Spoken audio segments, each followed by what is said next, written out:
We are all sons and daughters of the Most High, and it is written that we were all born in Zion. Hence, there are no other planets or aliens, for we are all Ethiopians.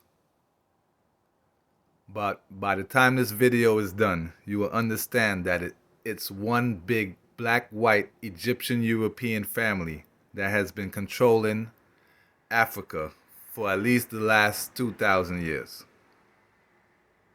Because if you don't know, the entire European monarchy are related to each other and are also related to every president, whom, by the way, are all descendants of Cleopatra. Hence, they are all Egyptians. Because for at least 2,000 years, they have been using ancestry to keep it within the family.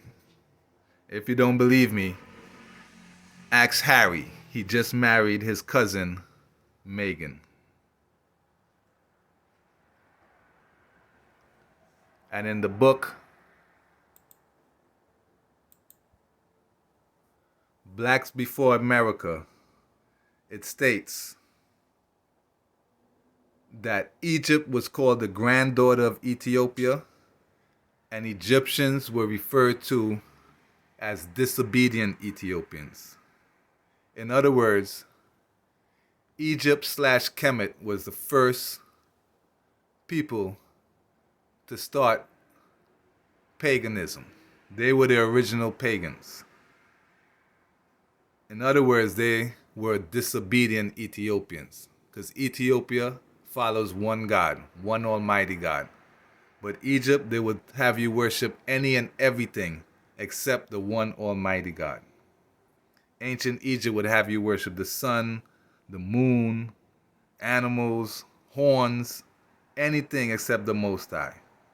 So if an Egyptologist steps to you and makes it seem like as if Egypt was first, tell him read this book, Blacks Before America.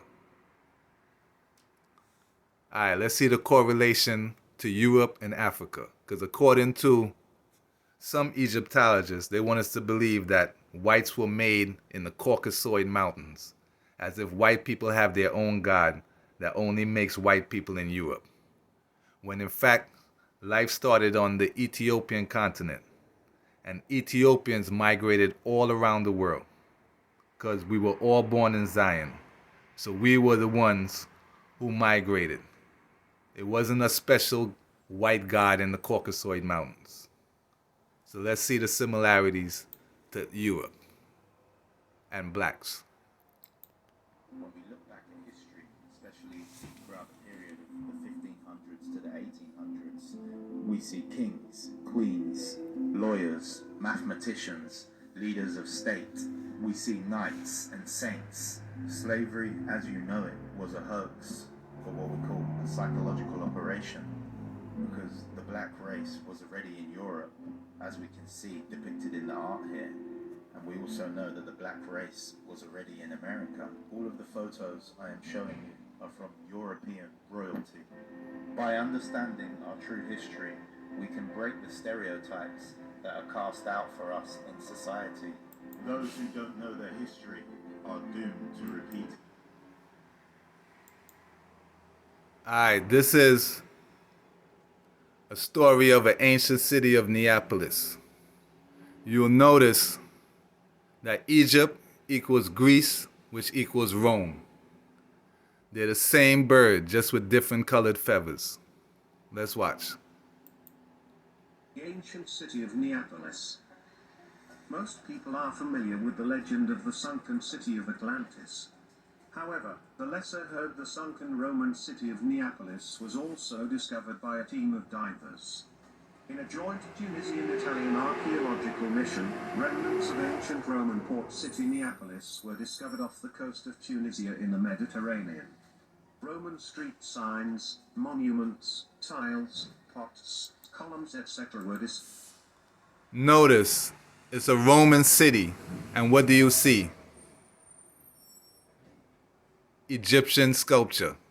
In other words, Egypt moved to Greece, and Egypt moved to Rome. Don't forget that Cleopatra had children with Greece and Rome. So in other words, it's one big black-white Egyptian European family. So it's not Europeans stealing from ancient Egypt. The current Europeans are just continuing their Egyptian roots.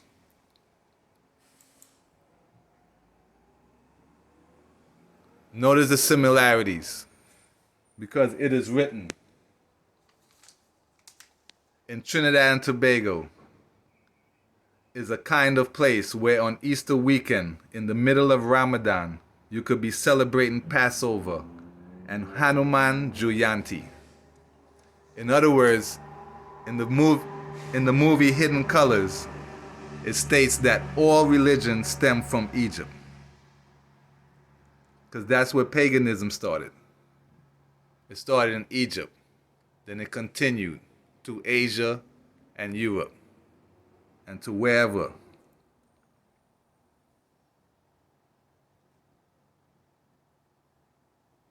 So it's the same bird with different colored feathers, and none of them is Ethiopian. That's why you can't mix Ethiopia with Egypt/Kemet. That's like mixing oil with water. If you notice, all this is referring to December 25th. But Ethiopian Christmas is January 7th.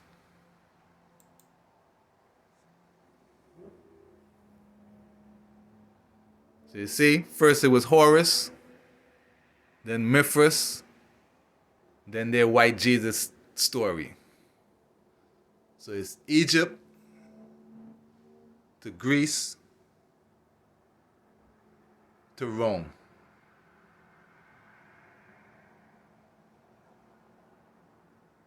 So it's the same story. So in the King James Version, which was written 1200 years after the Ethiopian original tongues, they literally just put Horus in a white Jesus costume and mask it as Christianity to continue their Egyptian roots, or their ancient Egyptian roots.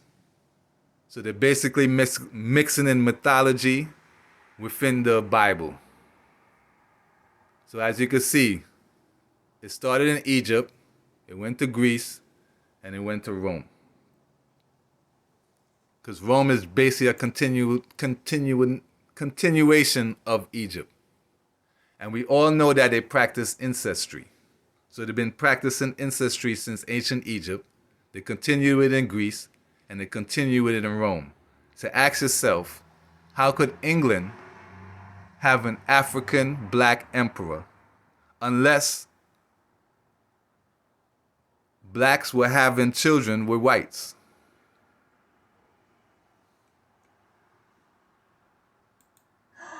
Wow! It looks so real, doesn't it? That looks so real. If you look at his eyes, it's like looking into the eyes of a real person.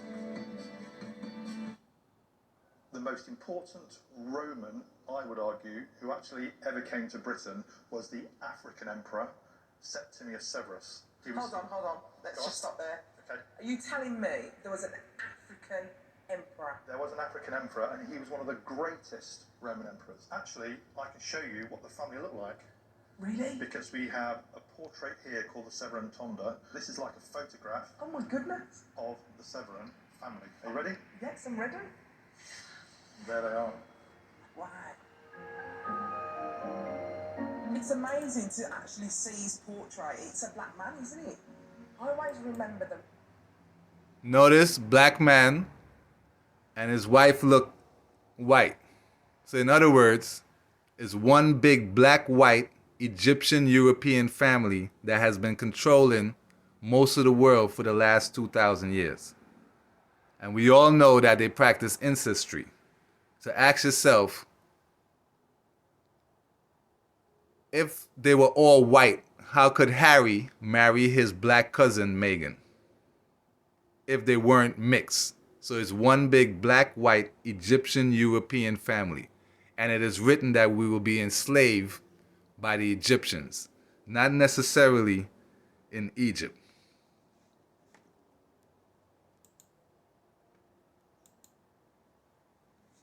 So as you can see, the family continued in Russia, because the entire European monarchy are related to each other. Everyone. Every monarchy and kingdom of Europe are related to each other. Even Russia, the language itself came from a black man.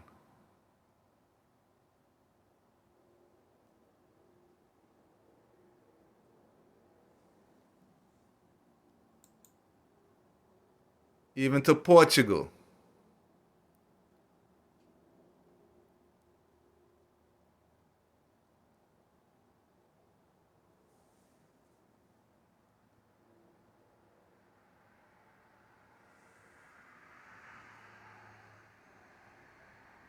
The royal family was mixed.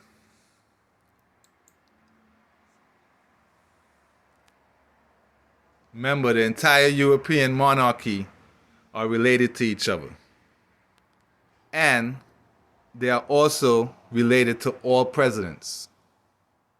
And all presidents are related to each other also. Because we know that they keep it in the family. So it's cousins go against cousins. And at the end, they always win. So let's listen to what it says about the US presidents.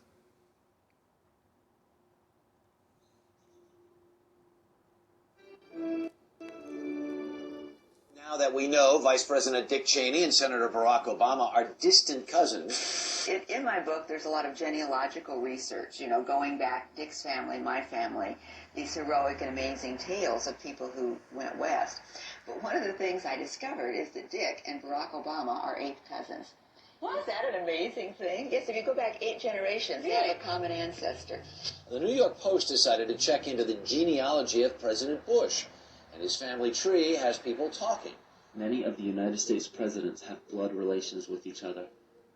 The Bush lineage has blood ties to a great number of former presidents. George Washington, Millard Fillmore, Franklin Pierce, Abraham Lincoln, Ulysses Grant, Rutherford Hayes, James Garfield, Grover Cleveland, Teddy Roosevelt, William Taft, Calvin Coolidge, Herbert Hoover, Franklin Roosevelt, Richard Nixon, and Gerald Ford. We all know his father, but what about his cousins?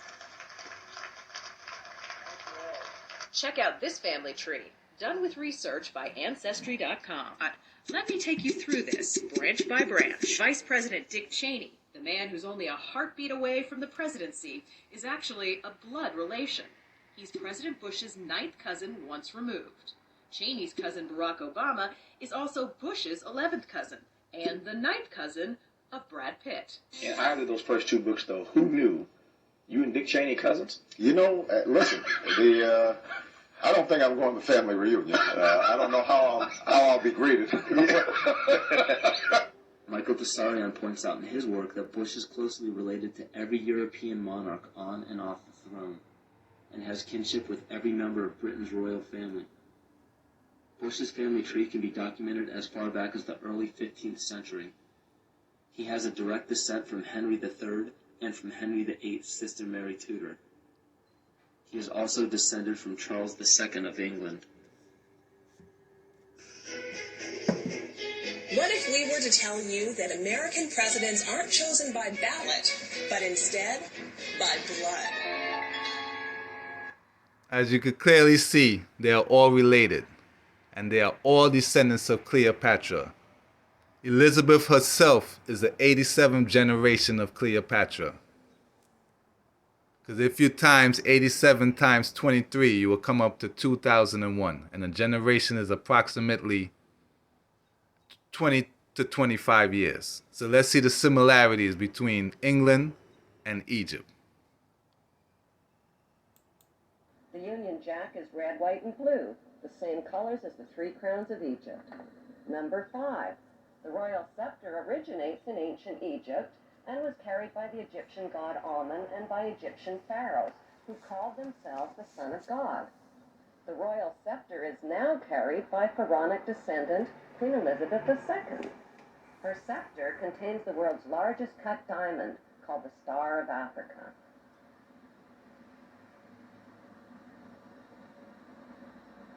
Number 6. The queen's punishing flail or whip is partially hidden under her arm. The flail or whip also originates with the pharaohs of ancient Egypt. Number 7. The symbol of the bee can be found within the queen's royal wardrobe. In ancient Egypt, bees were the symbol of Egyptian royalty as well as the symbol of Egypt.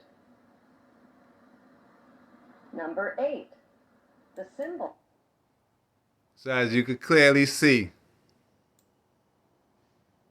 Egypt is Greece, is Rome. Number. They're all related. It's one big black-white Egyptian-European family.